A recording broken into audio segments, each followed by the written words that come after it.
Bonjour mes amis.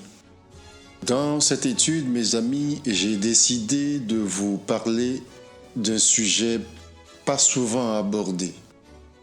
J'ai décidé en effet de vous parler du livre de vie, d'où le titre de mon message, le livre de vie. Mes amis, le livre de vie est un sujet qui ne s'adresse pas tout à fait aux nouveaux convertis. En effet, quand le Seigneur a évoqué ce sujet auprès de ses disciples, ces derniers n'étaient pas au début de leur ministère, ni au début de leur conversion. Ils avaient déjà été enseignés et savaient beaucoup de choses concernant l'Esprit. Au moment où le Seigneur évoque ce sujet, ses disciples ont déjà reçu le baptême, ils ont déjà reçu le Saint-Esprit et sont détenteurs de dons spirituels multiples. C'est seulement à ce moment-là que le Seigneur décide de leur parler du livre de vie. C'est pour cela que je disais que ce sujet s'adresse pas forcément aux nouveaux convertis, quoique cela est fort utile pour l'enseignement du chrétien. Mes amis, lors de sa vie terrestre, le Seigneur parla à ses disciples en disant, lisons, Luc 10, 17. Les 70 revinrent avec joie, disant, Seigneur, même les démons nous sont soumis en ton nom.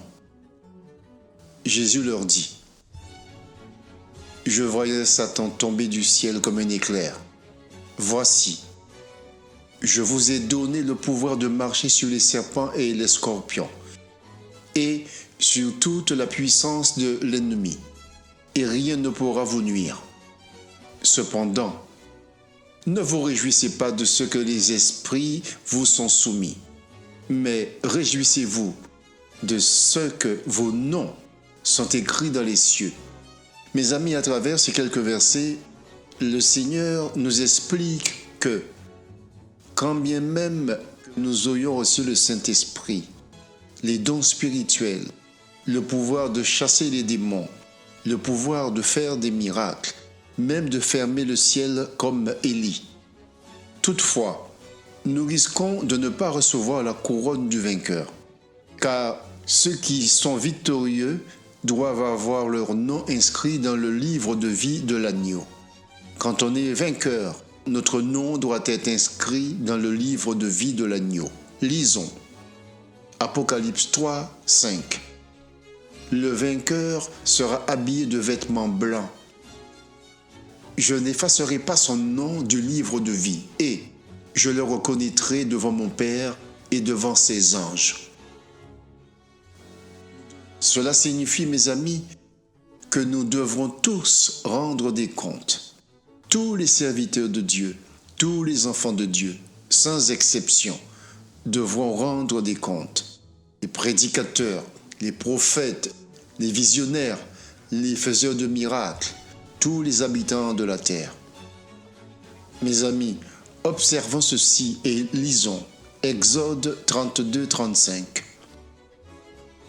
L'Éternel frappa le peuple parce qu'il avait fait le veau fabriqué par Aaron. Mes amis, comprenons ceci. Aaron était le frère aîné de Moïse. Il était sacrificateur. Aujourd'hui, on dirait plutôt prêtre. C'est lui, Aaron, qui a été le premier sacrificateur. Et c'est lui qui a institué le culte du veau d'or. Cela signifie, mes amis, que même quand tu es sacrificateur, tu peux chuter, tu peux dévier, tu peux transgresser et t'écarter du chemin.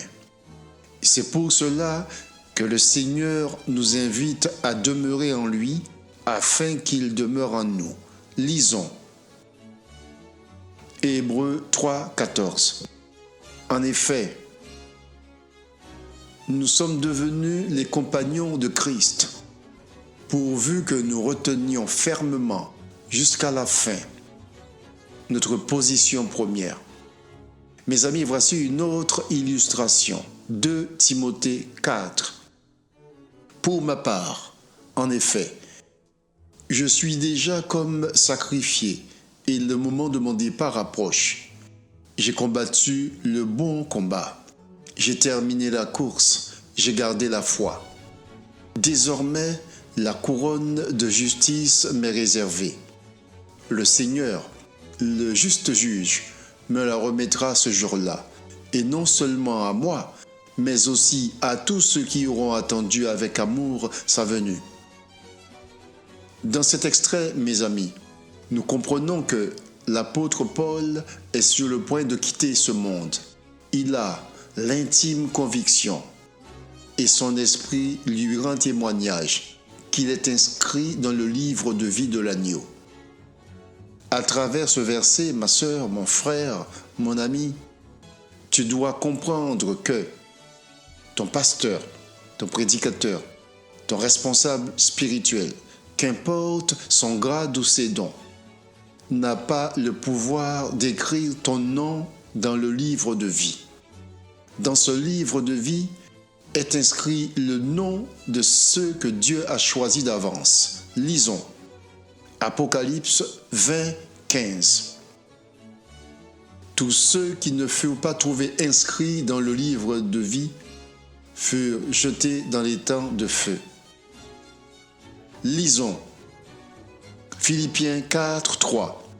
Toi aussi, mon fidèle collègue, je te demande de les aider, elles qui ont combattu pour l'Évangile avec moi, ainsi qu'avec Clément et mes autres collaborateurs, dont le nom figure dans le livre de vie. Mes amis, nous devons comprendre que chacun doit lutter et combattre afin que son nom ne soit pas effacé du livre de vie. Et cet effort, ce travail est individuel et personnel. C'est ce que nous lisons dans l'extrait suivant. Exode 32, 30. Le lendemain, Moïse dit au peuple, « Vous avez commis un grand péché. Je vais maintenant monter vers l'Éternel. Peut-être obtiendrai-je le pardon de votre péché. » Moïse retourna vers l'Éternel et dit, « Ah, ce peuple a commis un grand péché. Ils se sont fait des dieux en or. Pardonne maintenant leurs péchés. Sinon, efface-moi de ton livre que tu as écrit. » L'Éternel dit à Moïse, « C'est celui qui a péché contre moi que j'effacerai de mon livre de vie. Va donc, conduis le peuple à l'endroit que je t'ai indiqué. Mon ange marchera avec toi. Mais le jour où j'interviendrai, je les punirai de leurs péchés. » Mes amis, cela signifie que si tu as quelqu'un que tu aimes bien, qui a quitté ce monde en adorant l'ennemi, t'auras beau prier pour cette personne, t'auras beau jeûner pour son âme, cela ne sert à rien. Nous devons tous mener le bon combat, alors que nous avons encore dans nos narines le souffle de vie. Nous devons tous combattre afin que notre nom ne soit pas effacé du livre de vie. Ce travail est individuel, indispensable et personnel.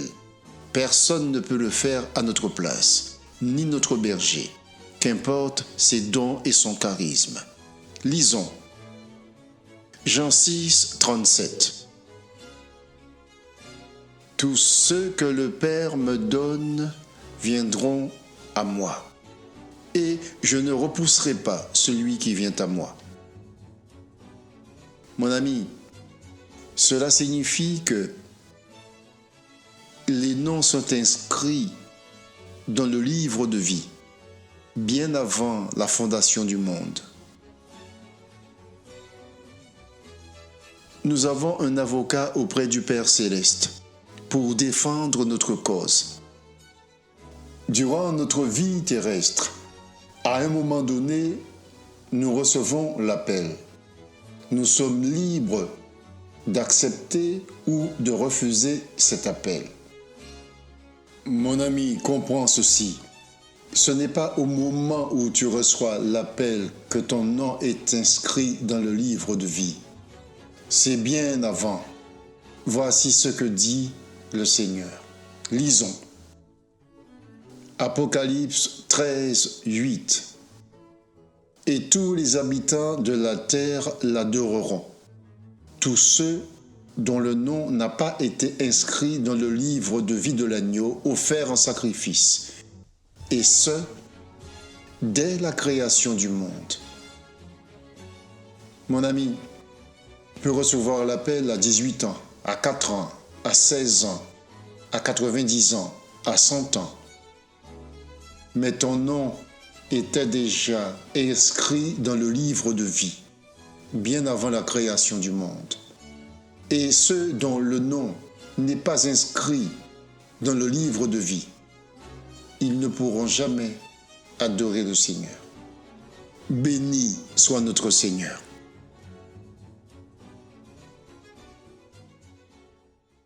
Que Dieu vous bénisse.